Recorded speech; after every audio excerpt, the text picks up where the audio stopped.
안녕하십니까. CNG 방송 진행을 맡고 있는 조영식의 지식마당의 조영식입니다. 오늘 발표해 주실 분은 최성곤 래피드 디자인 대표이십니다. 오늘 나와주셔서 감사드립니다. 인사하시죠. 네. 안녕하십니까. 래피드 디자인의 최성곤입니다. 반갑습니다. 우리 전번에 신속조형. 네. RP에 대해서 한번 1년 전에 했는데 좀 공학적으로만 접근을 했어요. 네. 그래서 이번에는 디자인 예술 분야의 신속 조형 기술, 네. 래피드 프로타이핑 활용 방법과 사례에 대해서 한번 방송을 하려고 합니다. 네. 네. 오늘 이제 샘플도 많이 갖고 나오셨는데, 이제 카메라상 이렇게 정교하게 보여드릴 수는 없고, 네. 네. 나중에 사진이나 이런 것들을 좀 찍어가지고 다시 보기 할 때는 좀 정교한 사진을 보여드릴 수 있을 것 같습니다. 네네. 네, 그럼 오늘 준비한 자료를 보시면서 올해 첫 번째 2011년 1월 20일 CNG 방송을 시작하겠습니다. 우선 요 목차부터 네네. 하시면서 설명을 좀 해주시죠. 우선 조형 예술 분야이기 때문에, 기존에 딱딱했던 부분은 좀 배제하고요.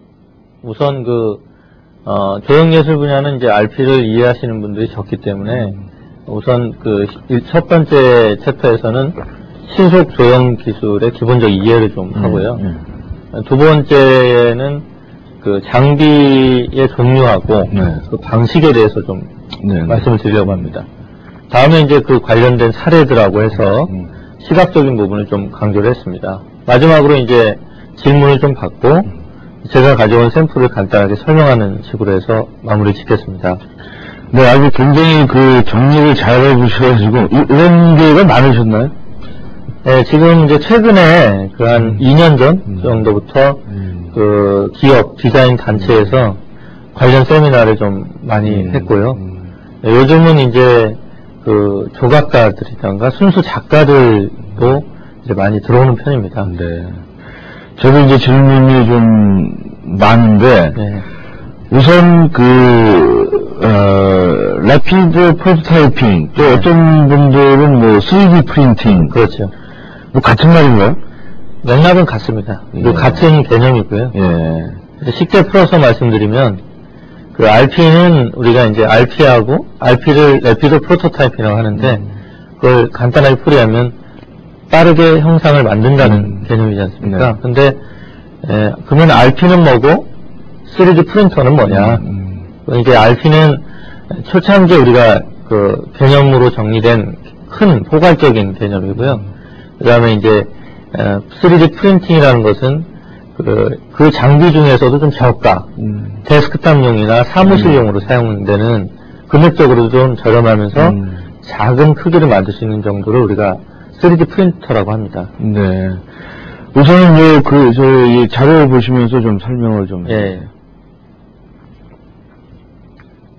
보시면 이제 우리가 이제 RP라는 기본적인 개념은 컴퓨터로 모델링이 돼 있어야 돼요. CAD 데이터여야 되는 거죠.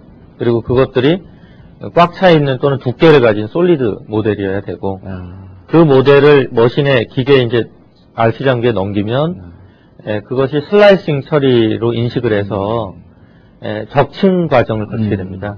기계 내부에서. 그래서 한 층 한 층 레이어 적층에 의해서 이런 이제 예를 들어서 이런 형상들이 이제 완성이 됩니다. 자세히 보시면 결이 사실은 한 층 한 층이 있는데요. 이런 것들이 이제 정밀도를 또 좌우하게도 되고요. 그래서 결국은 재료들은 이렇게 금속 분말을 신터링해서 만드는 것부터 해서 또 종이를 한 층 한 층 레이저로 커팅해서 바인딩하는 방법하고 또는 이렇게 플라스틱 분말을 갖다가 만드는 방식들 다양하게 있습니다. 그러면은 이제 장비에 대해서 좀 소개를 해주시죠. 장비에 대해서. 장비는 우선 대형하고 소형이라고 나눌 수 있는데요. RP 장비는 대부분 그 방식이 있습니다. 예, 그래서 예를 들어서 이렇게 액체 재료를 레이저로 경화하는 방식을 우리가 SLA라고 하고요. 예, 그 다음에 이제 이런 그 분말 재료를 네. 또 레이저로 경화해서 만드는 걸 우리가 신터링이라고 해서 SLS라고 좀 부릅니다. 이런 것들이 SLA하고 SLS가 사실 산업적으로 가장 많이 쓰는 예, 어떤 장비의 방식이고요. 뒷부분에서 이제 자세한 그 방식에 대한 얘기를 좀 하면서 기계에 대한 얘기를 하겠습니다. 이 기계를 보니까 뭐 이제 좀 네네. 저기 같아요. 좀 그 뭐랄까 네. CNC 장비랑 네. 비슷한 게인데. 예, 예. 그럼 이제 좀 그 일단은 우리나라의 국내외 동향 같은 네. 것들이나 트렌드에 대해서 좀 말씀해 네. 주시죠.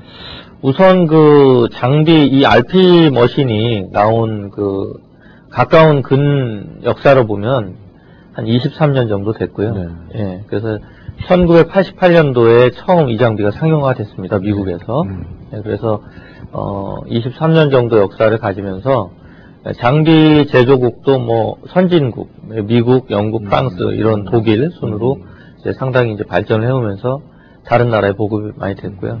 또 다음에는 이제 뭐 대표적인 아까 방식은 그 SLA 타입, 그다음에 이제 광조형이라든가 분말을 이제 소결해서 만드는 방법, 뭐 그런 방식들이 대표적인 방식이고요. 그다음에 전 세계 이제 장비 그 보유 대수가 한 3만 대가 넘습니다. 그러니까 누적 대수라고 할 수가 있죠. 그다음에 이제 향후에는 우리가 그 기존에는 이 머신들이 국내에서 만들지 않다 보니까 비쌌어요. 그리고 재료도 비싸서 그랬는데 지금 이제 향후에는 이제 재료도 내려가고 또 장비 가격도 보급용으로 나오기 때문에 일반인들도 어느 정도 후에는 접할 수 있는 시기가 올 것이라고 예상할 수 있고요. 국내 시장 같은 경우는 한국에는 91년 정도에 그 RP 장비가 본격적으로 사실은 들어와서 쓰였다고 보시면 돼요. 역사적으로는 꽤 됐죠. 그 다음에 그 장비 보유는 타입별로 다 있다고 보시면 됩니다. 네, 그 다음에 그 국내에서 가장 많이 그 현재 사용하는 장비는 그 광조형 기술로 만드는 장비 하고요. 그 다음에 이제 가루를 그 신터링하는 장비들이 가장 많이 사용되고 있다. 그 다음에 이제 국내에 이런 RP 장비가 얼마나 있느냐? 현재는 세계 그 한 7, 8위 수준입니다. 7, 8위. 꽤 많네요. 많죠. 예. 우리가 그 보시면 2008년에 한 707대 정도 통계가 잡혀 있고요. 지금 11년이니까 한 800여 대가 넘는다고 보시면 돼요. 근데 뭐 주로 어떤 분야가 제일 인기가 있습니까? 국내에서는 딱 정해져 있는데요. 아무래도 수출 효자 상품에 많이 쓰이게 되는데 자동차, 그 다음에 소비재 제품이 가장 이 RP로 그런 프로토타입을 가장 많이 쓰게 됩니다. 산업적으로 보면은 그런 자동차 산업 외에 주얼리 산업이 있습니다. 이렇게 우리가 이제 반지 같은 경우나 이런 정밀 귀금속 가공을 위해서 쓰게 되고요. 그 다음에 그 외에 뭐 전 분야라고 할 수 있는데 건축 분야가 최근에 특히 이제 비선형 건축 모델을 만들려면 손으로 하기가 힘들어서 특히 이제 요즘 많이 쓰이고 있습니다. 그 자동차 같은 경우는 뭐 실물로 만드는 겁니까? 아니면 이제 조그맣게 자동차는 아무래도 이제 부품별로 부품별. 네, 그래서 부분별로 만들어서 또 이게 접착이 가능합니다. 네, 그래서 장비가 한계가 있기 때문에 그런 식으로 이제 접착을 합니다. 네, 다음 화면을 보시죠. 필요성에 대해서 좀 말씀을 좀. 필요성은 뭐 간략히 줄이면 사실은 그 기업에서는 리스크를 줄이기 위한 거죠. 금형을 팔 때도 모델을 한번 정확하게 만들어 봐서 금형을 파는 것이 아무래도 안전하기 때문에 그런 개념의 이제 안전한 어떤 확인 그쪽으로 많이 이제 필요성이 있어서 하고 또 시간을 절약하기 위한 겁니다. 기존에 가공하기 힘들었던 거나 이런 것들을 24시간 내에 대부분 이제 제작하는 개념으로 RP 머신이 돌아가기 때문에 시제품을 가장 빠르게 볼 수 있다는 것은 그만큼 개발 기간을 단축할 수 있다는 개념으로 보시면 됩니다. 네, 알겠습니다. 공정 분야, 적용 분야에 대해서 좀 말씀해 주시죠. 적용 분야는 뭐 RP는 전 산업 분야에 제품을 만드는 개발하는 데는 다 쓰인다고 보시면 되는데 대부분 이제 소비재 제품하고 그 다음에 그 우주 항공 분야하고 모터 우리가 이제 자동차 분야라고 해야 되나요? 그 분야가 가장 큰 점유율을 갖고 있다고 보시면 됩니다.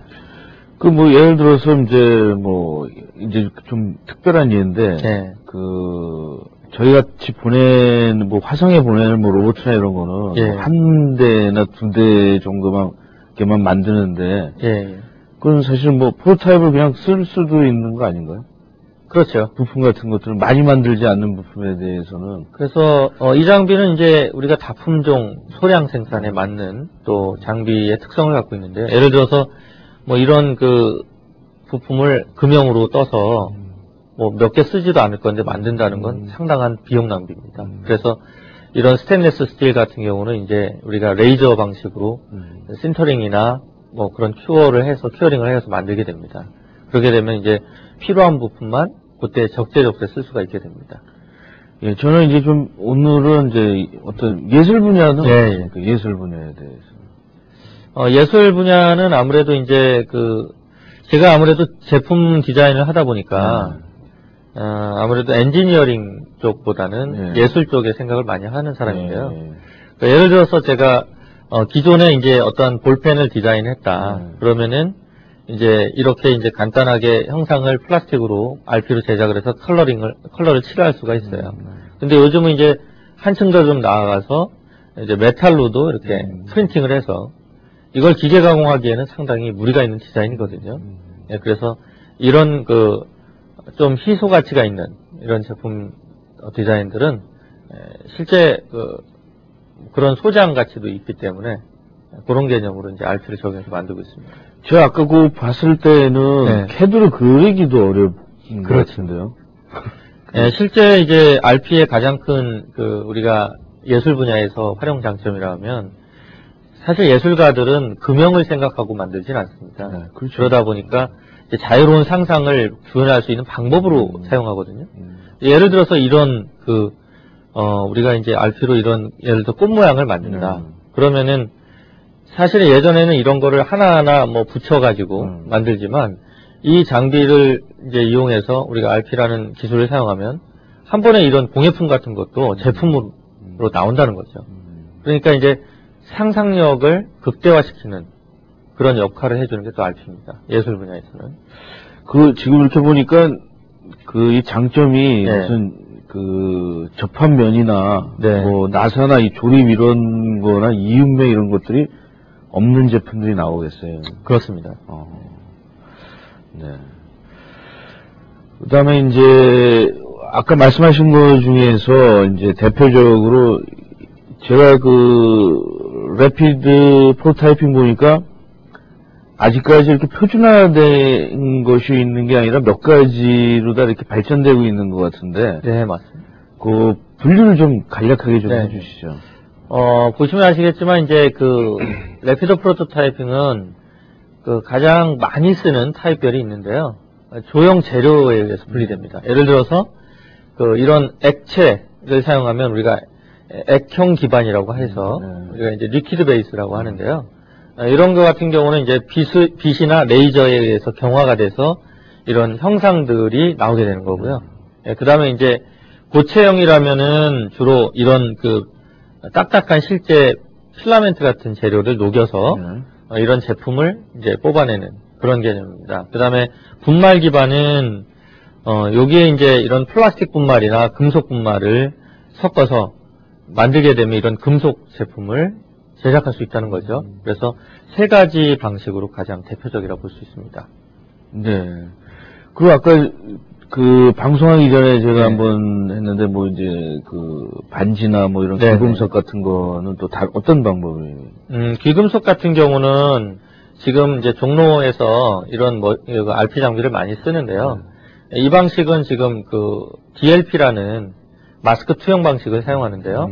이거는 이제 나중에 방식에서 말씀을 드릴 텐데, 요거 같은 경우는 이제 연소가 완전히 되는 재료로 뽑아서 이제 주얼리 프로세스가 이제 연소되는 재료를 만들면 캐스팅을 할 수 있습니다. 석고에 넣어서. 그러면 하나만 만들면 여러 가지 복제가 돼서 그 캐스팅 틀에 은을 주입을 하면 이렇게 은으로 나옵니다. 그래서 그거를 마지막에 이제 보석을 받고 세팅을 해서 표면 처리를 하면 이렇게 반지를 바로 하루아침에 만들 수 있다는 얘기죠. 네. 여기 이 분류는 네, 그거는 이제 그 아까 그 재료가 이 재료의 어떤 그 상황에 따라서 분리된 거지만 재료 형태라고 볼 수 있는데요. 이거는 이제 이런 재료를 어떤 그 방법에 의해서 굳힐 거냐, 뭐 붙일 거냐 이런 개념입니다.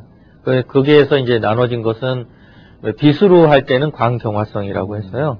그 다음에 이제 SLA라는 방식을 쓰고요.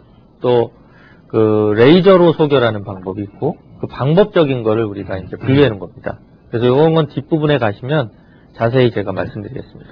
그러면 이제 재료 같은 것이 빗을 하면 이제 딱딱하게 된다라는 그렇죠. 거죠. 우리가 자외선을 받으면 얼굴이 타지 않습니까? 그렇듯이 이 재료는 빛에 반응하면 굳게 되어 있는 재료라고 보시면 됩니다. 재밌네요. 네. 요건 요거는 이제 그 많은 부분이 이제 원리상 여러 가지 방식들이 있는데요. 산업적으로 국내외에서 가장 많이 쓰는 방식을 제가 이번 주제로 택했습니다. 그래서 SLA는 이제 빛을 이용해서 그 붙이는 또는 레이저를 이용해서 붙이는 것이고요. SLS는 이제 가루를 이제 그 레이저로 또 형상을 만드는 것이고 해서 제가 SLA부터 DLP까지 한 5가지를 요약해서 이제 시각적인 자료와 함께 보여드리겠습니다. 네, 가장 먼저 설명드릴 수 있는 것은 국내에서 가장 많이 쓰기도 하지만 해외에서 가장 많이 쓰는 SLA 타입인데요. 말 그대로 이제 이런 그 액체 재료를 레이저에 의해서 또는 UV 광에 의해서 붙이는 건데 장비 모습을 보시고 계십니다. 네, 장비가 좀 캐비넷처럼 생겼는데요. 그 리소라는 게 이게 돌이라는 뜻인 거예요. 그렇죠. 어떻게 보면은 그게 이제 예전에 이게 사진 기술이나 조각 기술에서 나온 거다 보니까 우리가 이게 SLA라고 하면 이게 이제 실제로 그 어떠한 그 물리적인 형태를 만들기 위해서 이런 액상이나 이런 재료를 굳히는 개념으로 보시면 돼요. 그러면 딱딱해져서 그런 형상이 만든다고. 의외로 저는 NC나 이런 거는 이제 깎는 거는 NC에서 왔는데 이거는 주로 프린팅의 백그라운드가 있는 것 같아요. 맞습니다. 네. 프린팅이 이제 우리가 그 한 층 한 층 또 적층하는 개념으로 만들다 보니까 NC 같은 경우는 재료를 이제 어떤 그 날에 의해서 실제 커터나 예를 들어 바이트나 이런 거로 깎거나 하지 않습니까? 근데 RP는 그런 어떤 공구가 없이 제작을 하기 때문에 아무래도 이제 언더컷이나 그런 형상의 자유도를 얻을 수가 있습니다. 요게 지금 이제 기존에 우리가 NC 머신으로 이제 하나하나 이제 따서 재료를 이제 어떤 날에 의해서 깎아가지고 만들어서 하나하나 이제 조립을 한 상태고요. 네, 그런 개념이라고 보시면 됩니다. 기존의 모컵집에서 가장 많이 활용하는 방법이 우리가 이제 수치제에 의한 NC 머신이라고 보시면 됩니다. 원리상으로 보면은 이제 그 과정들이 이렇게 보이시는데요. 지금 이거는 조명을 만드는 디자인 조명을 하나 만드는 건데 레이저로 이제 빛을 쏴서 밑에 액체 재료를 경화시켜 가지고 결과적으로 제일 끝에 보시면은 우리가 실제 목컵집에서 사포질을 해가지고 마무리 단계까지 얻을 수가 있는 그 과정을 보여주고 있습니다. 지금 이제 처음에 그 대표께서 이제 자료를 한 몇백 페이지를 했어요. 그래서 사실은 그 짧은 시간에 이제 질문 시간도 있거든요. 그래가지고 좀 이제 슬라이드를 빨리 나가고 이제 자료는 그 다운로드를 받아서 보실 수 있습니다. 그래서 이제 방송상은 좀 빨리 좀 진행을 하겠습니다. 그래서 이제 SLA로 타입 만들면 매우 크기도 좀 큰 걸 만들 수 있고요. 정밀한 그 파트를 만들 수 있습니다. 그 다음에 이제 그 SLA 재료가 좀 좋은 게 있어서 아주 단단한 재료들로 간이 금형을 만들어가지고 실제 코어와 캐비티를 제작이 가능해서 저렇게 그 샘플을 뽑아볼 수가 있습니다. 그 다음에 요거는 이제 저희 학생들, 홍대 학생들이 졸업 작품을 만들기 전에 이 수업을 저한테 이제 배워서 실제 RP 머신으로 제작을 해가지고 예전엔 일일이 목격집에 갔는데 학생들이 직접 모델링한 데이터를 바로 만들 수 있다고 보시면 돼요. 근데 이런 지식이 주로 대학교에서는 어떤 분야에 있는 학생들이 이런 지식을 좀 배우고 싶어 합니까? 주로 제품 디자인 시장이 가장 크고, 또 산업 디자이너들이 가장 많이 배워야 하고요. 또 로봇 쪽, 또 금속공예, 그 다음에 이제 건축, 뭐 이런 쪽이 가장 많이 사용하신다고 보면 됩니다. 이거는 이제 자동차인데요. 자동차 모형이 한 1m가 넘는 거라서 반을 잘라서 만들어서 붙여 있습니다. 요거는 이제 손으로 만들기 참 힘든 형상이죠. 근데 이거는 뭐 사실은 고치기도 어렵겠어요. 그렇죠. 네. 네, 요거는 이제 그 건축 모형인데요. 납골당입니다. 그래서 이거는 유명한 이제 건축 회사에서 제작을 했던 모형인데 한 1m 정도 되는 부품이 상당히 많지 않습니까? 이걸 일일이 만들어서 저렇게 손으로 만들기 힘든 그 건축 모형을 만든 사례입니다. 근데 이런 형태는 네. CAD로도 3D CAD로도 디자인하기가 쉽지 않은데 어떻게 그렇죠. 건축 분야에서는 이제 기존에 이제 2D 개념의 모델링에서 네. 요즘은 BIM, 그러니까 빌딩 관리 시스템 관련된 빌딩 정보 시스템이라고 해야 되나요? 뭐 그런 쪽으로 가면서 3D 개념이 도입돼서 모델링들을 건축가들이 이제 3D 모델링을 접근을 잘 하고 있습니다. 그래서 이거는 이제 조명 사례고요. 뭐 센서에 의해서 이렇게 움직이는 동적 조명입니다. 요거는 이제 영상을 보시면 아시겠지만, 실제 워킹 모델을 만들 수 있어요. 그리고 또 어떤 재료는 열에도 잘 견뎌주기 때문에, 그런 학생 작품인데요. 이거는 작년에 이제 도쿄 100% 도쿄에도 나갔던 아주 우수 작품입니다. 그래서 그 영상을 한번 시간이 되시면 한번 보시면 되겠습니다. 지금 레이저로 액상 재료에 레이저를 쏘는 장면이고요. 그러면 이제 어떠한 작업이 종료되면 액상 판이 올라와서 플랫이 올라오면 저렇게 만들어지게 되는데요. 만들어진 것을 이제 꺼냅니다. 예전엔 저걸 이제 목컵집에 의뢰를 해서 만들었다고 보시면 되고요. 아무래도 디지털이라는 부분이 이런 부분은 참 편리합니다. 세척 부분이고요. 이런 과정은 대부분 하루에 다 이루어진다고 보시면 돼요. 지금 이제 SLA 같은 경우는 지지대가 붙어 있는데요. 저 서포터를 떼어내는 작업입니다. 서포터는 떼어내기 쉬운 구조로 되어 있고요. 이제 지지대는 사실은 이제 받쳐주는 역할이죠. 모델이 이렇게 서로 이렇게 흐트러지거나 무너지지 않도록 하는 역할이고요. 마지막으로 이제 표면에 붙어 있는 좀 지저분한 액체들을 제거를 하는 작업이고요. 표면이 정리되면 UV 경화기로 자외선으로 경화를 시켜서 이제 도료를 칠하기 좋은 조건으로 만들어줍니다. 그 다음에 이제 샌드 블라스터를 쳐서 스모그 벌브 같은 경우는 그렇게 효과를 줍니다. 다 제작된 거는 기존의 방법으로 이제 사포질을 하면 되고요. 마무리는 이제 뭐 안에 회로들 넣을 수 있어요. 회로도 지금 넣는 작업인데요.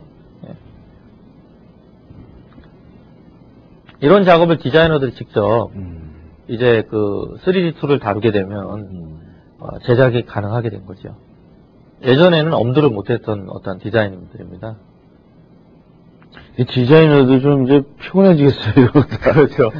시간은 빨리 24시간에 보여줘야 되니까 일주일 정도 걸리고 막 이랬었는데. 맞습니다. 저거는 실제 설치를 한 예고요. 센서에서 자동으로 저렇게 충전이 되고, 저런 어플리케이션을 통해서 이제 디자인이 어느 정도 우리가 증명을 해볼 수 있다는 거죠. 아이디어가 아주 괜찮은데.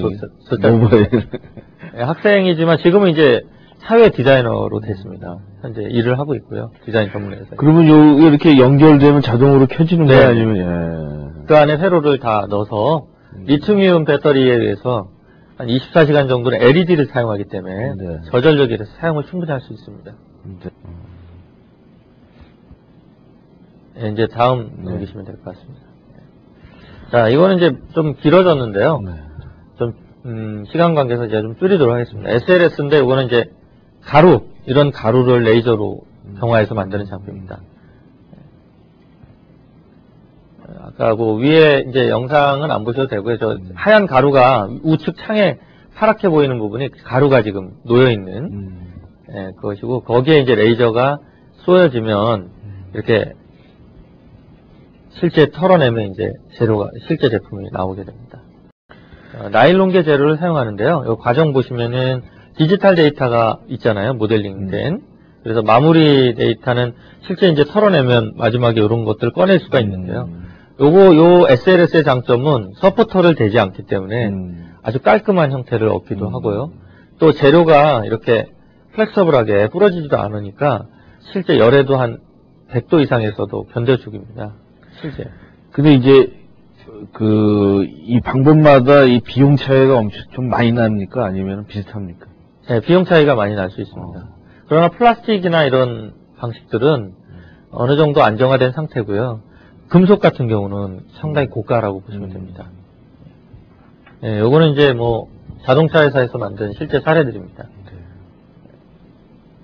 네, 요거는 이제 재미나는 건데요. 저희가 아이폰 케이스, 그걸 실제 바로 다이렉트 생산을 할 수 있는 이런 재료는 실제 쓸 수가 있습니다. 네. 그래서 지금 유럽에서는 실제 이런 걸 이제 RM, Rapid Manufacturing이라고 그래서 RP를 모형만 만드는 것이 아니라 실제 생산 제품으로 바로 만들어서 저렇게 판매를 하고 있는 제품입니다. 근데 가격이 아까 말씀하신 것대로 굉장히 고가라고 그러는데 이게 이윤이 날까요? 어느 정도? 의외로 이 소재는요, 독일에서 만드는 재료인데요. 이 재료가 가격이 상당히 쌉니다. 그래서 충분한 이윤 추구가 또 가능하고요. 생산성도 있다고 보시면 됩니다. 이것도 이제 디지털 데이터로 모델링을 한 예고요. 이것도 마찬가지로 이제 손으로 제작하기 힘든 형상이죠. 조명입니다. 이거 이제 학생이 만든 이것도 이건 뭘 만든 겁니까? 이것도 이제 폴리아미드라는 나일론계 재료를 사용했는데요. 이런 가루를 이제 레이저로 신터링을 해서 만들었던 조명입니다. 이거는 이제 정림건축 본사에서 실제 설치된, 실제 사용하고 있는 조명이라고 볼 수 있는데요. 이것도 마찬가지로 SLS 방식, 즉 가루를 레이저로 신터링을 해서 만든 장비인데, 요거는 실제 사용을 하고 있습니다. 우리나라 이게 좀 잘 살면은 사람들이 조명에 대해서 되게 관심이 많은 것 같아요. 네, 맞습니다. 사실 우리 조명에서 별로 신경 안 쓰는데 외국 같은 데는 이제 집안에 조명을 조명기가 엄청 비싸더라고요. 맞습니다. 또 뭐 유명한 디자이너 작품은 에디션으로 판매하기 때문에 요거는 이제 실제 낮에 정림건축 쇼룸에 설치되어 있는 사례입니다. 조명 말씀하셨는데 이게 이제 벨기에에서 미국의 조각가인데요. 데이터를 벨기에로 줘서 거기서 바로 생산을 한 퀸 시리즈라는 조명인데요. 저 조명은 이 나일론 재료로 만들었기 때문에 이렇게 플렉서블하고 부러지지도 않아서 충격에도 상당히 강하고 열에도 견디기 때문에 저렇게 조명으로 많이 판매되고 있는 제품입니다. 요거는 이제 이런 플라스틱 재료에 글라스필이라고 해서 유리 성분을 넣어서 이제 저렇게 세척도 가능하고 식기용으로 쓸 수 있는 접시예요. 가반인데 저것도 판매되고 있는 제품이라고 보시면 됩니다. 요거는 이제 네덜란드의 얀 카레안이라는 친구가 디자인한 타임지에까지 실렸던 유명한 디자이너인데요. 그분은 이제 이런 쪽 관련된 매니팩처링을 전문으로 디자인하는 또 회사 조직도 가지고 있고 전 세계에 이런 거를 상품화해서 자기 마켓을 가져가 있다고 보시면 돼요. 저거는 이제 가방입니다. 펀치백이라는. 요거는 이제 신발을 만든 사례입니다. 이거는 이제 큰, 한 3m가 넘는 건축 모형. 한국 사람이 디자인한 거고요. 베니스 비엔나라의 초청작으로 출품했던 작품입니다. 크기가 상당히 커서 벨기에에서 직접 제작을 했던. 네, 요거는 사실 이제 영상으로 되면은 손이 쫙 가면은 이렇게 싹 이렇게 움츠러졌다가 퍼지는 그런 작품인데요. 실제 이런 예술 분야나 그 인터랙션 디자인 쪽에서 사용하고 있는 어떤 방법으로도 이게 RP가 활용되고 있다는 예입니다. 하다 보니까 이제 좀 미래지향적인 그 SF 같은 느낌도 많이 드는데. 그럴 수 있습니다. 예. 맞아. 요거는 이제 세 번째인데요. FDM이라고 그래서 이제 용융수지 압출이라고 하는데 이런 재료를 보시면 됩니다. 이런 실제 딱딱한 재료를 녹여서 한 층 한 층 쌓아서 만드는 그런 방식인데요. 장비가 상당히 작은 것부터 큰 것까지 있습니다. 네. 예. 네, 요 원리는 제가 말 그대로 이런 재료들을 녹여가지고 적층해서 만드는 거니까 통과를 하겠습니다. 네, 실제 자동차 회사에서는 매우 경고성이 요구되는 그런 파트를 만들기 때문에 실제 이런 물리적인 재료들, 비슷한 물성을 갖는 재료들을 하다 보니까 이 방식을 많이 사용하고 있고요. 네, 현대차 사례입니다. 네, 보시라는 유명한 이제 그 공구 전문으로 만든 회사인데요. 일부분을 저렇게 만들어서 워킹 테스트를 하고 있는 상황이고요. 저 헤어드라이 같은 경우도 열에 견디는 재료를 사용해서 실제 테스트 샘플로 사용하고 있습니다. 네, 요거는 이제 이렇게 재료들이 이 재료는 칼라로 이렇게 가지고 나오니까 이 재료들을 녹여서 자전거, 어린아이들 세발 자전거를 만드는 크기인데요. 한 60cm 정도 되는 크기입니다. 네, 그래서 실제 타도 부러지지 않고 견고한 그런 예를 보시면 됩니다.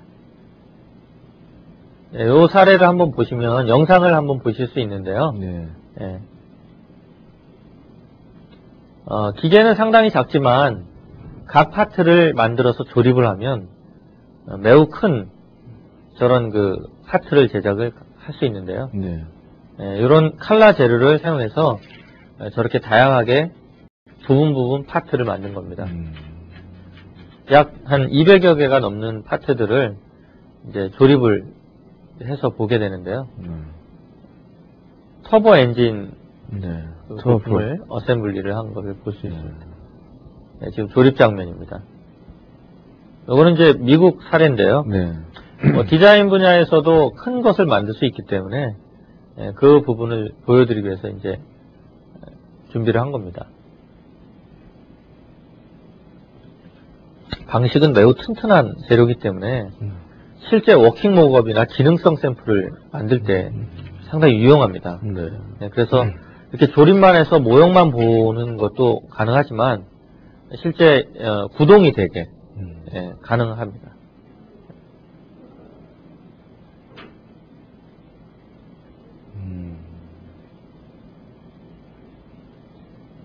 네, 이 정도까지 보면 될 것 같습니다. 네. 자, 네 번째인데요. 이제 폴리젯이라고 해서 우리가 이제 그 3D 프린터라는 말을 많이 붙이는 RP 장비입니다. 그만큼 그 사무실 환경에 적합하고 가격도 저렴한데요. 이 장비로 만들 수 있는 것들은 대부분 이제 소형에서부터 한 400 사이즈가 넘는 것도 만들 수가 있습니다. 방식은 자외선을 쏴서 실제 재료하고 자외선이 프린트에 대해서 동시에 분사돼서 굳어져서 이제 형태를 만드는 그런 방식입니다. 예, 요거는 이제 어떠한 디지털 모델을 만드는 과정을 보여주고 있고요. 예, 저렇게 번쩍이는 부분은 빗으로 생각하시면 됩니다. 예, 이런 이제 정밀한 모형도 가능하고 간단한 기능성 샘플도 가능하다. 요거는 실제 이제 그 원재료를 사용해서 만든 다음에 우리가 목컵집에서 디자인 모형을 만든 그 사례를 보고 계십니다.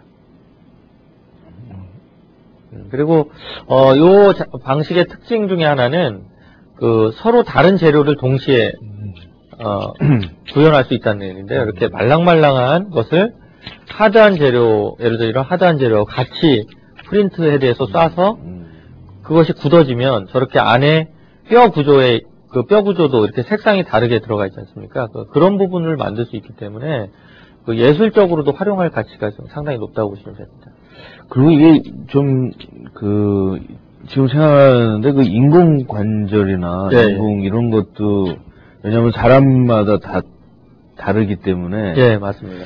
그 분야도 상당히 좀 좋을 것 같아요. 이게. 예, 나중에 제가 뒤에서 설명드리겠지만 그 부분도 말씀을 한번 드리겠습니다. 요거는 이제 면도기 같이 플렉서블한 것들은 이렇게 고무 재료를 사용해서 제작이 가능하다는 겁니다. 뭐 예술 작품인데요. 이제 현대 그 뉴욕 그 모마에 전시되어 있는 작품이라고 보시면 돼요. 패턴 같은 경우를 연구한 작품입니다.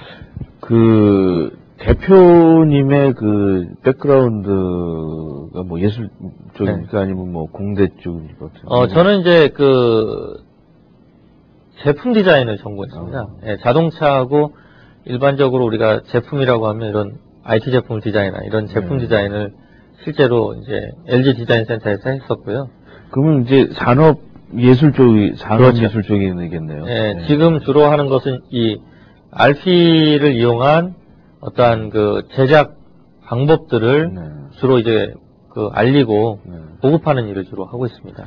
근데 약간 이걸 하다 보면 그 엔지니어링이나 뭐 이런 뭐 재료역학 이런 것들을 많이 공부를 하셔야 되는데 쉽지 않으셔요. 네. 그래서 재료 같은 경우는 사실은 제가 뭐 시간이 없기 때문에 말씀을 안 드리고 좀 길게는 말씀을 못하지만 사실 RP 재료는 국내에 데이터베이스가 없습니다. 그래서 제가 작년에 인천시에서 국제 그 디자인 페어를 할 때 한 200여 가지 RP 재료를 다 이런 식으로 이제 전시를 해서 스펙하고 또 이런 재료를 sa용하면 어디서 어떻게 할 수 있는지에 대한 그런 것까지 다 데이터베이스를 시켜놓은 상태에서 재료 공부를 그래도 좀 많이 했다고 보시면 돼요. 근데 아직도 이제 할 거는 많습니다. 네, 그래서 재료를 좀 알아야지 그 어떠한 그 내가 파트를 만들 때 예를 들어서 이런 캐릭터를 만들 거다. 그럼 어떤 재료를 사용하는지 또 그런 것들을 좀 알 수 있기 때문에 아무래도 재료가 좀 어렵긴 한데 디자이너들한테는 반드시 좀 짚고 넘어가야 할 부분입니다. 그 데이터베이스, 매테리얼 데이터베이스를 그러니까 IT로다가 만드신 거예요? 데이터베이스를? 아니면은. 네, RP 샘플하고, 그 다음에 이제 이 재료의 물성치를 다 정리를 해놨어요.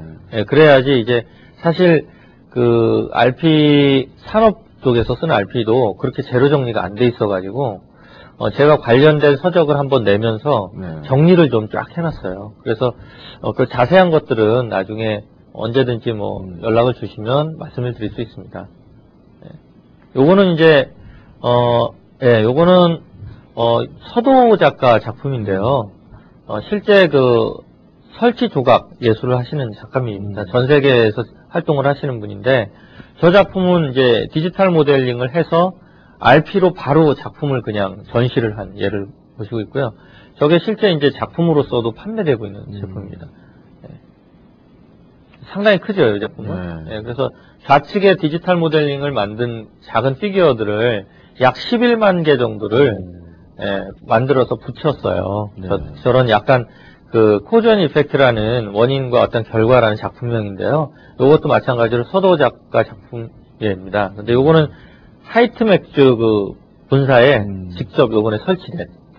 이게 국내에 있는. 네, 국내에 있는 작품. 외국에서도 이 작품이 상당히 많이 사실은 이렇게 전시가 되고 있고요. 판매도 되고 있는데 국내에서는 처음으로 이 큰 대형 작품이 설치된 겁니다. 마지막으로 이제 정밀도 면에서는 가장 좋은 장비인데요. 우리가 마스크 투영 방식이라고 그래서 DLP라고 합니다. 디지털 라이팅 프로세싱이라고 해서 지금 제가 들고 있는 아주 표면이 곱죠. 이런 거나 이런 주얼리 같은 경우를 만들 때 표면이 중요하기 때문에 특히 디자인 목록 같은 경우는 상당히 정밀도를 요하는 경우가 있어요. 그럴 때 사용하는 방식인데 요거는 이제 일종의 그 액상 재료인데요. 액상 재료를 마찬가지로 빛에 의해서 경화를 시킵니다. 프로젝션 빛에 의해서. 그래서 마스크 투영된 부분만 노출이 되기 때문에 한 층 한 층 굳어서 이런 적층 모형을 만들 수 있죠. 이게 제일 비용이 비쌉니까? 그렇죠. 크기에 비해서는 정밀도가 있기 때문에 네. 시간이 좀 오래 걸리니까 아무래도 비싸다고 볼 수 있습니다. 그러나 이제 주얼리 쪽은 아무래도 작다 보니까 아주 생산적이에요. 네. 비용도 저렴하고요. 그래서 지금 이제 보시다시피 이런 실제 반지를 예전에는 손으로 참 가공하기가 어렵습니다. 그런데 지금 주얼리 산업은 거의 캐드화가 진전이 너무 잘 돼 있어요. 그래서 네. 종로 쪽에서는 이 장비를 한 2km 반경 내에 10대 이상이 있어요. 예. 그러니까 반지를 예전처럼 손으로 하는 쪽은 핸드메이드 쪽은 아무래도 이제 고가나 좀 작품 위주로 가는 쪽으로 많이 하시고요. 상업적인 대량 생산용은 대부분 컴퓨터로 모델링을 요즘 한다고 보시면 됩니다. 네, 얘기는 들었는데 이제 약간 좀 숙달된 사람들이 비용도 많고 구하기도 좀 어렵고. 그렇죠. 그래가지고 주얼리 쪽은 학교에서 네. 이 과목이 있어요. 네, 그래서 제품 디자인도 모델링 수업이 있듯이 해서 우리가 디자인 쪽엔 의외로 캐드 인력이 많습니다. 그래서 어떻게 보면은 접근이 잘 돼요. 실제로. 주로 뭐 어떤 종류 캐드를 쓰는지 뭐 가장 현재 산업 디자인 쪽에서 또 주얼리 쪽에서 많이 쓰는 캐드는 라이노 캐드라고 있습니다. 네. 예. 미국에서 나온 좀 저렴한 건데 상당히 모델링을 하기가 적합해요. 그래서 라이노 캐드는 대부분 이제 우리가 초보자에서부터 중급 이상자도 쉽게 다룰 수 있기 때문에 많이 사용하고 있습니다. 이 방송에서 한번 윤 대표라고 예. 한번 나와서 이제 발표를 했는데 네, 상당히 저도 캐드를 3D 캐드를 한 20, 30년 했었는데 주로 네. 이제 메케니컬 캐드였었는데 그렇죠. 그 캐드가 상당히 원래 라이노도 기계 쪽으로 만들었는데 네. 그게 이제 좀 이런 주얼리나 뭐 이런 쪽으로 많이 발전이 됐다고 그러더라고요. 실제 이제 라이노 캐드는 네. 아무래도 학교 학생들이 이해하기 쉽도록 돼 있어요. 네, 그러다 보니까 저희가 이런 모델을 만들 때 상당히 많이 활용하고 있습니다. 의외로 뭐 조용히 많이 보급이 되고 있네요. 라이노나 뭐 이런 주얼리. 그렇죠. 어떻게 보면은 그런 디지털 캐드가 보급이 안 되면은 실제 이런 것도 남 얘기가 되지 않습니까? 그렇죠. 네, 그래서 그런 것들이 저변에 잘 깔려 있다 보니까 또 그런 디지털 관련된 육성 정책이 디자인 쪽은 잘 돼 있어요. 생각보다. 그래서 또 관련된 그런 산업도 동반적으로 발전할 수 있는 계기가 됐고요. 네.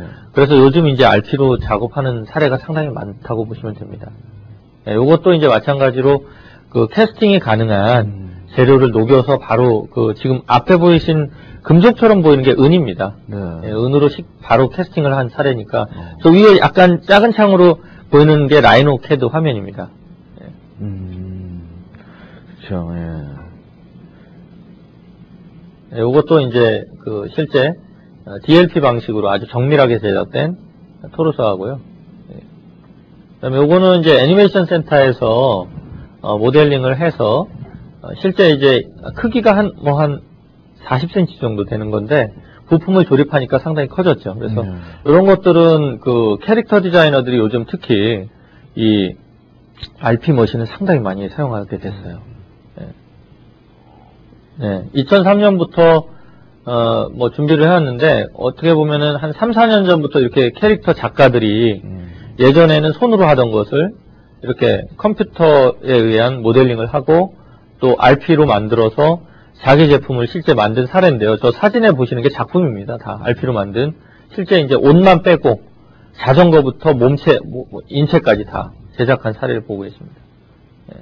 요거 이제 이찬우라는 작품, 이찬우 작가 작품인데요. 네. 이거를 다 RP로 만들었다고 보시면 돼요. 크기가 어느 정도? 크기는 한 30cm 이내 정도입니다. 그래서 부품별로 만들어서 저 신발도 보이실 텐데요. 네. 저 신발도 이제 패브릭을 제외한 다 RP로 제작해서 색을 다 일일이 칠한. 실제 작가들은 이런 것들을 작품으로 리미티드로 외국에 전시도 하고 판매를 하고 있습니다. 네, 그래서 역량 있는 작가들이 상당히 많았어요. 네, 지금까지 뭐 급하게 쭉 왔긴 한데 네. 아무쪼록 우리 예술 조형 또는 뭐 디자인을 하시는 분들한테 작은 힌트가 됐으면 합니다. 예, 상당히 이제 제가 전에 래피드 프로타이핑은 주로 이제 엔지니어링이나 이제 뭐 금형 그쪽으로 했는데 오늘은 네. 상당히 다양한 제품들을 이제 많이 봤는데요. 네네. 앞으로 이제 좀 질문들 계속 쪽지를 보내주시고요. 제가 이제 질문하기 전에 제가 좀 제 질문을 좀 하겠습니다. 네네. 여기 이제 오시는 분들이 이제 여기에 이제 전문가들도 계시지만 이런 분야에 그냥 관심을 가지는 학생들이나 이런 분들도 있거든요. 네네. 내가 무슨 아이디어가 있을 때 이쪽으로 관심이 있을 때 어떻게 처음에 접근을 해야 되는지에 대해서 좀. 제일 먼저 해야 될 것은 디자이너가 내 창작 아이디어를 실제 어떤 형상으로 만들고 싶다. 그러면 제일 첫 번째 해야 될 것은 3D 모델링 능력이 필요합니다. 예. 왜냐하면 이런 것들은 손으로 만들어서도 가능해요. 스캔을 받아서도 되지만 디지털 데이터가 아무래도 다루기가 쉽기 때문에 이런 3D 모델링 하는 능력이 좀 필요하다고 보고요. 그 다음에 그냥 뭐 아무렇게나 막 만들면 안 되고 실제 이 제품 디자이너들이나 작가들이 주의할 거는 두께를 가지고 있어야 돼요. 이렇게 살이 두께를 갖거나 아니면 이렇게 덩어리 개념으로 어떠한 3D 만들어야 됩니다. 예, 그래야지. 근데 이제 어떤 작가들 중에 이제 뭐 대표님 같은 경우에는 약간의 미적 감각, 미적도 있고 그렇죠. 뭐 엔지니어링 부분이 결합이 되는데 되게 이제 뭐 예술이나 문과 쪽에는 이제 뭐 같은 캐드나 뭐 이런 거에 대해서 굉장히 싫어하지 않습니까? 네, 맞습니다. 그걸 어떻게 해야 될까요? 지금 현재 이 방법을 풀어가려면 외국 같은 경우 사례를 볼 수 있는데요. 말씀하신 대로 엔지니어링 개념이 약간 필요해요. 근데 디자이너들은 태생적으로 그런 부분에 거리감을 또 갖고 있는 경우도 있고 어려워하거든요. 그래서 어떻게 하냐면 뭐 외국 같은 경우는 대부분 이제 학교에서 통합 교육을 같이 해줍니다. 예를 들어서 뭐 이런 프로토타입을 만드는 방법들을 같이 모여서 세미나를 한다든가 뭐 그런 방법으로 또는 동호회 활동이라든가 뭐 그런 부분들로 정보를 입수할 수 있고요. 또 저희가 전문으로 이런 부분을 무료로 정부에서 교육해 주는 게 있어요. 제가 지금 뭐 호서대학교에서 정부 산학협력단에 돼 있어가지고 이런 시제품 모형을 무료로 만드는 교육을 해줘요. 그런 데 가서 디자이너들이 관심만 있으면 작가들도 어렵지 않게 방법을 익힐 수가 있습니다. 그러니까 그런 방법들은 학교에서도 조금 더 체계화시킬 필요는 있어요. 네. 그래서 이제 요새 뭐 말로다가는 이제 융합교육이다 막 이러는데 저도 이제 공대 가서 캐드를 하면 요새 이제 제품도 아름다워야 되지 않습니까? 그렇죠. 이제 근데 이제 뭐 이과와 문과를 딱 나눠가지고, 이제 문과에 있는, 예술계에 있는 사람은 나는 뭐 3D 캐드나 뭐 이런 3D 모델링은 나와 전혀 관계가 없다, 이렇게 생각을 하고, 또 이제 기계나 뭐 산업 디자인은 몇 사람들은 하는데 대부분은 내가 이런 미술 공부 같은 거 좀 안 하고, 그런 거가 이제 이걸 보니까 이제 약간 좀 굉장히 융합형 인재들이 나와야지 이거를 할 수 있지 않을까 이런 생각을 했는데 뭐 말씀하신 대로 그런 부분이 필요합니다. 그리고 또 이거를 강제로 또 융합을 시키려면 또 어려운 사실이고요. 그래서 스스로 사실은 이 필요성을 느끼게 해야 되고 이런 것들이 이제 사례들이 좀 많아서 주변에서도 흔히들 이제 어떤 융합한 사례들이 좀 많이 있어야지 자연스럽게 좀 적응할 수가 있다고 보십니다. 저는 이런 방송이나 이런 데 하면 이 젊은 친구들이 젊었을 때 이제 이런 정보가 약한 것 같아요. 그렇죠. 아무래도. 그래서 이제 그런 것들을 딱 보면은 이제 자기가 내가 뭘 해야 되겠다. 그냥 막연하게 이제 뭐 스펙들만 자꾸 만드는데 정말 이런 새로운 분야가 자기가 맞는 사람들이 있거든요. 그럼요. 근데 참 좋은 말씀 하셨는데요. 그 말씀을 제가 듣고 생각한 거는 지금 외국에 이제 이 제품들이 또 RP 머신이 많이 보급되어 있는 상황이거든요. 근데 그 중에 이제 어떤 그 디자이너들, 그런 이제 취업을 안 하고 실제로 바로 이 사업을 하시는 분들이 있어요.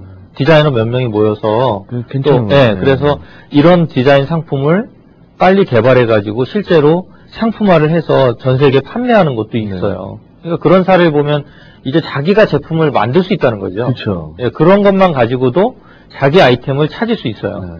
어차피 이 방법은 자기 거가 아니라 누구나 쓸 수 있는 거지 않습니까? 그래서 내가 엔지니어면 엔지니어 쪽으로 쓰면 되지만 작가나 디자이너들은 자기가 작품을 현실화시킬 수 있다는 거죠. 그래서 지금 현재 저도 이렇게 이런 연구를 많이 하는 이유가 이런 것들을 제가 책이나 이런 거를 통해서 방법들을 자꾸 제시해 주려고 하고 있어요. 그러면 이제 관련된 사람들이 보고 내가 이런 부분에서 어떤 부분을 취해서 자기가 자기 작품을 하거나 상품화하는데 보탬이 될 수 있게 뭐 그런 부분을 좀 방향을 잡고 있습니다. 그러면 이제 학교에서도 뭐 이런 제가 볼 때는 라이노도 이제 뭐 동아리들 모임도 있고 유저그룹도 있고 이런 걸 해서 좀 활성화가 되면 그러면 이제 제가 이제 그 질문이 몇 개가 들어왔는데 그 전에 제가 이제 그 어떤 예술적인 거나 이런 욕망이 있어요. 내가 뭐 학생이든지 아니면은 뭐 졸업을 했든지. 근데 내가 일단 처음에 저런 쪽으로 나가려면 뭐 3D가 뭐 좀 저렴한 라이노 3D를 일단 배우고. 그렇죠. 그 다음에 이제 자기의 생각을 라이노 3D로다가 표현할 수 있은 다음에 어떻게 해야 됩니까? 그 다음에. 그 다음에 이제 그 자기가 아이템을 좀 찾아야 됩니다. 아이템에. 그래서 예를 들어서 이제 이게 뭐 어떤 만들어주는 것은 좋은데 장비가 아무리 좋아도 이게 실제 아이템을 만들어서 그것이 실제 이제 어떤 그 판매가 가능한 또 제품이어야 되다 보니까 아이템을 잘 정해서 예를 들어서 뭐 어떤 회사는 조명을 이렇게 정해서 이게 좀 원래 큰 조명인데 작게 만들어 가지고 생산을 할 수 있는 정도로 만들어서 실제 이제 그런 아이템을 잘 잡아서 그 재료에 맞게 잡은 거죠. 그 재료가 또 맞아야 돼요. 어떤 재료가 너무 부러지거나 이러면 그걸로 상품을 만들었다가는 문제가 생기니까 재료를 잘 알고 그 다음에 이제 거기에 맞는 아이템들을 자기가 한번 생각을 해본 다음에 그 관련된 디자인들을 자꾸 만들어가면 요즘은 이제 뭐 디자인 태그나 디자인 월드마켓이나 상상마당이나 이런 디자이너들이 자기 상품을 팔 수 있는 곳이 너무 많습니다. 예전에는 전혀 안 돼 있어서 만들어도 유통이 안 되는 거예요. 근데 요즘은 참 좋은 세상입니다. 그래서 자기가 관심만 있다면 충분히 할 수 있어요. 그리고 이제 또 하나는 제가 이제 뭐 많은 사람들이 뭐 자기가 원하지 않는 직업 같은 거를 지금 회사를 다녀도 자기 뭐 세컨 라이프라든가 그럼요. 그런 것들의 꿈이 있는데 그러기 위해서 조금 이제 뭐 대표님의 경험으로다가 그런 사람들 내가 어떻게 접촉을 하고 나 3D 라이노 내가 좀 안다. 그러고 나서 나도 아이템도 있고 아이디어도 있다. 그럼 내가 뭐 어떻게 시작을 해야 되는지에 대해서 좀 간단하게 좀 얘기를 해주시죠. 질문이 좀 쉽지만 어려운 질문인데요. 그거는 일단 사업적으로 뭔가 하거나 또는 그것이 이제 세컨 라이프 말씀하셨듯이 자기만의 뭔가 또 새로운 걸 추구할 수도 있잖아요. 근데 실제적으로 이런 부분들은 저 같은 경우는 뭐 제 사례인데요. 실제 저는 그 제품 디자인을 해서 기존에 어떤 이런 뭐 핸드폰이나 이런 제품들을 많이 디자인했었어요. 근데 그런 걸 하다 보니까 남의 디자인만 해주다가 보니까 아무래도 저도 이제 회사를 다니면서도 그런 생각을 했거든요. 내 제품을 내가 만들어보고 싶은 거예요. 근데 어느 날 이 RP 관련된 그 풀어가는 방식을 보니까 이거면은 내가 다른 어떠한 사업 아이템을 만들어갈 수도 있고 언젠간 내가 보장되지 않는 미래잖아요, 사실은. 그래서 회사에 다니면서 경험을 좀 쌓은 다음에 나와서 어떤 디자인을 할 수 있겠다. 그래서 저는 이제 요즘 제가 하는 게 조명 디자인을 많이 하고 있고요. 그 다음에 이런 간단한 이제 생산비가 저렴하게 드는 이런 볼펜류라든가 이런 것들을 실제 이렇게 제작을 디자인을 많이 해서 이제 패키지 단계까지 거의 왔어요. 예, 그래서 이것들이 내구성이나 이런 부분을 조금 더 증가시킨 재료를 사용해가지고 그런 목표입니다. 여기 나오신 분들은 이제 주로 그 오픈마인드 된 분들이에요. 내 지식을 꼬부치거나 이런 게 아니라 좀 여러 사람들이나 이런 젊은 사람들에게 나는 힘들어도 그 다음 사람들에게는 좀 편한 길을 좀 제시해 주려고 오시는 분들이기 때문에 이제 그런 분들을 위해서 좀 이제 뭐 그 세미나 이런 무료 세미나도 했어요.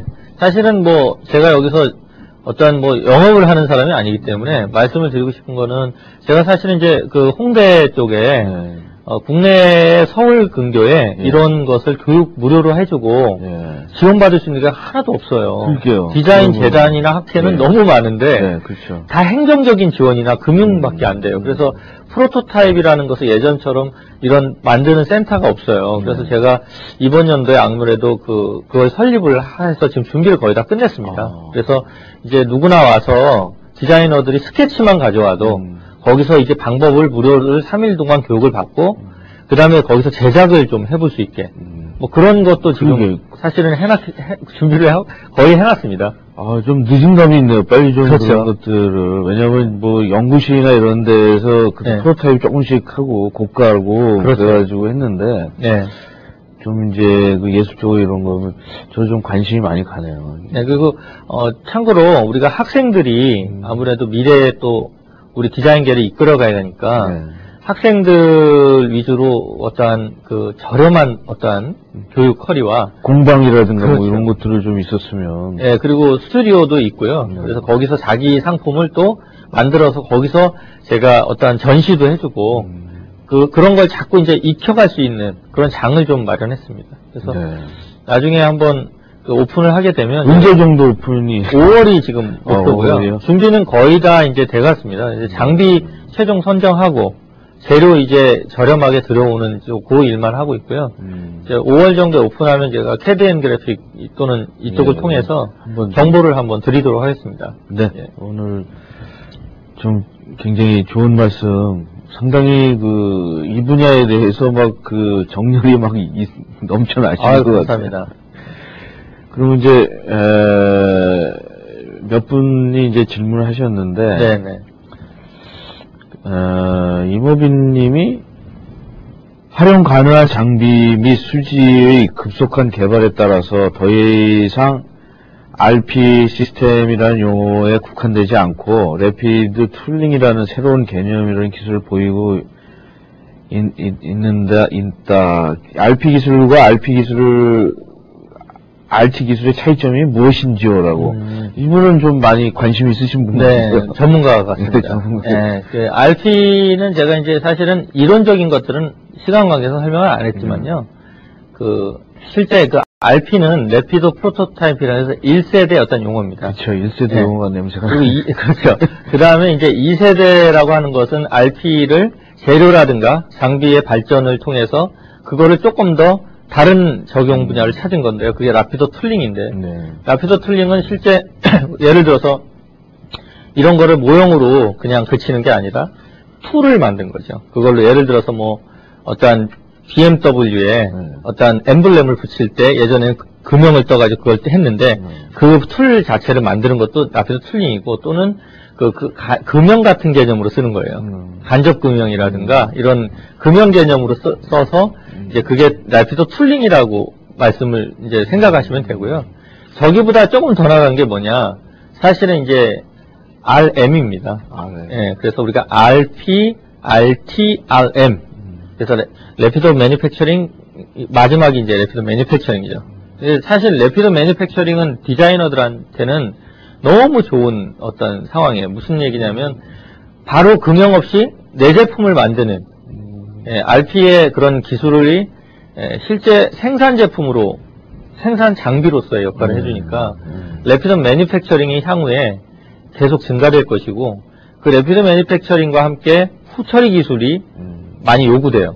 이제 판매가 가능한 제품으로 만들려면 그래서 이제 래피드 툴링이나 래피드 매니팩처링은 우리가 외국에서는 연구가 많이 돼 있고요. 한국에서도 지금 상당한 진전을 보이고 있는 분야라고 보시면 됩니다. 근데 이 분야가 무슨 어떤 좀 큰 기업이나 이런 데에서 관심 있는 기업들이 있나요? 그럼요. 대부분 이제 우리가 수출 주도형 국가다 보니까 뭐 현대차라든가 또 뭐 삼성이라든가 큰 회사를 비롯해서 예를 들어 뭐 도자기 회사인 뭐 한국도자기나 또는 뭐 제가 회사인 뭐 혜택 크라운 혜택 같은 데서도 RP 장비를 구입을 해서 쓰세요. 예를 들어서 그런 데는 이제 아무래도 라이프 사이클이 빠르거나 형태를 빨리빨리 바꿔야 되는 어떤 그 제조업 같은 경우는 이 장비가 아무래도 많은 역할을 해주고 있습니다. 네, RP로 제작하면 제품에 미세 구멍이 생기나요? 네. 셀링 제품을 만들어야 되는데 미세 구멍이 있으면 네.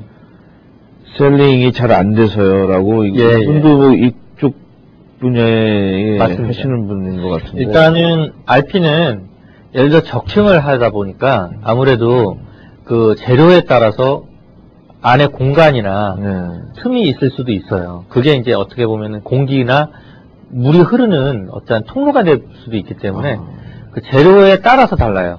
근데 만약에 실링을 하게 되면은 밀폐가 중요하지 않습니까? 그런 거는 이제 우리가 그 고무 재료 느낌 이런 거를 써야 될 수도 있는데 예를 들어 이런 거 같은 경우는 방수가 돼요. 그러나 내구성이 그렇게 아주 하단 내구성까지는 못 가고요. 테스트 샘플 정도는 충분히 버틸 수 있는. 근데 실제 활용하는 제품으로는 좀 아직은 좀 쉽지 않은 단계입니다. 편상현님께서는 이런 질문을 했어요. 3D 모델링 형상을 RP 장비에서 제작 시 STL 형상만 가지고 제작하는지 아니면 NC와 같이 별도의 가공을 위한 프로그램을 짜야 하는지가 궁금합니다. 네. 질문이 좋은데요. 일단 그 초보자들이 가장 궁금해하는 질문 중에 하나예요. STL은 사실은 그 확장자명이에요. 우리가 RP를 만들 때 저장하면 예를 들어 뭐 뒤에 점이 붙잖아요. 뭐뭐로 저장하는데 예를 들어서 그 STL은 그 미국 3D 시스템사의 척쿨이라는 박사님이 처음에 그 알고리즘을 만들었을 때 붙였던 게 확장자로 전 세계에 많이 쓰게 됐거든요. 그러다 보니까 이제 STL로 저장을 하면은 메시로 바뀌잖아요. 넙스 데이터가 맥스를 바뀌면 이제 조작이 그때부터는 뭐 땡기거나 이렇게 하긴 불가능하지만 그 데이터를 만들기만 하면 별도의 툴패스를 딸 필요는 없어요. NC 같은 경우는 공정 툴패스를 따거나 그런 G코드를 따서 해야 되는데 예를 들어서 그 제품 디자이너들이 그걸 할 수는 없지 않습니까? 모르고 또. 그래서 일반인들도 쉽게 만들 수 있는 방법이라는 것은 그냥 저장만 STL을 해주면 나머지는 머신을 운영하시는 곳에서 또 뒷받침을 해주기 때문에 그런 분은 크게 걱정을 안 하셔도 제작은 가능합니다. 그래서 뭐 별도의 코드 또는 경로를 따지 않습니다. 바로 넘기기만 해주면 됩니다. 네, 알겠습니다. 네, 질문들이 이제 요 정도 하고 제가 이제 마무리를 해야 될 것 같습니다. 아까 제가 굉장히 관심 있던 것들은 이제 이걸 어떻게 확산을 하고 좋은 아이디어도 확산이 안 되면 그래서 근데 이걸 하다 보면은 의외로 그 어떤 분들이 그 대표님 같은 분들이 굉장히 있더라고요. 각 분야마다. 네, 있습니다. 그래서 저는 사실 관심이 많아요. 뭐냐면 저는 제가 관심이 많은 거는 좀 미술 분야 쪽으로 제가 그림도 좀 그리고 이런 걸 하는데 재밌을 것 같아요. 이게 예술 분야에도 그래서 그런 분야에 많은 사람들이 나와서 또 아까 보면은 조명이나 이런 것들은 약간 엔지니어링이지만 또 디자인이 적이지 않습니까? 그래서 그런 것들 외국 같은 데 보면은 이런 산업 디자인이나 의자 이런 것들이 상당히 멋있는 것들이 많은데 유럽이나 이런 데 보면 우리나라도 좀 그런 사람들이 많이 나와서 좀 부자가 많이 나왔으면 좋겠어요. 그렇죠. 디자인에서 정말 돈을 열심히 잘 벌고 그 자산을 가지고 더 좋은 디자인을 해서 세계적인 좀 명품이 나왔으면 저도 좀 바랍니다. 일단. 오늘 나와주셔서 감사드리고요. 다음에 5월달에 한번 네. 오픈 하우스를 하시면 네. 나와서 좀 그 몇 분 더 모시고 나와서 같이 방송을 해도 예, 되니까 그래도 그렇게 하겠습니다. 예. 네, 오늘 방송 이것으로 마치겠습니다. 오늘 나와주셔서 다시 한번 감사드립니다. 예, 감사합니다.